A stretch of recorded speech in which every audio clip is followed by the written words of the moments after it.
Question number 113 जी, any supplementary? जी mister chairman, मैंने पूछा था कि अक्टूबर 2018 में अफराती ज़र की शरह 2.5 से बढ़कर 7 हो गई है।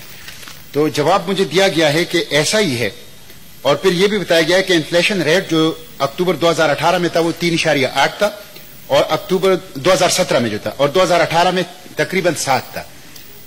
ये तो उन्होंने एडमिट किया है, लेकिन मेरा सवाल यह था कि आवाम की चीखें जो ये निकाल रहे हैं, तो उनको रिलीफ देने के लिए क्या इकदाम किए हैं? कोई इकदाम नहीं है। कि सवाल का जवाब नहीं दिया है। मैंने इकदाम का पूछा था, गरीब आवाम को रिलीफ देने के लिए कौन से इकदाम किए? उन्होंने मेरी बात को एडमिट कर लिया है, तस्लीम कर लिया है, लेकिन इकदाम नहीं बताए कि गरीब आवाम को रिलीफ देने के लिए कौन से इकदाम किए।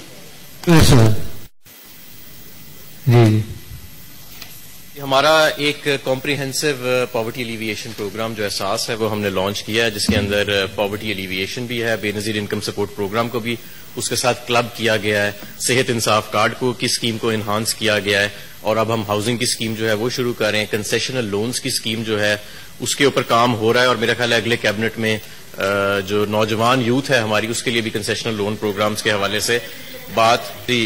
इसके लिए हम पूरी इस वक्त कोशिश कर रहे हैं प्रोविंशियल अथॉरिटीज के साथ कि ये जो फूड इन्फ्लेशन है, ऑल्दो जो हमारी इस वक्त टोटल इन्फ्लेशन है उसके अंदर सबसे छोटा कंपोनेंट जो है वो फूड इन्फ्लेशन का है इस मरतबा, लेकिन हम पूरी कोशिश कर रहे हैं प्रोविंशियल अथॉरिटीज के साथ कि होर्डिंग को चेक किया जाए, यूटिलिटी स्टोर्स के जरिए, मॉडल बाजार के जरिए, और अब जो रमजान आ रहा है तो रमजान बाजार का जो है पूरा इनेकाद किया जाए और फूड इन्फ्लेशन जो है उसके ऊपर चेक किया जाए। Is there any plan for Ramzan package by the government? Absolutely, ji, absolutely there is.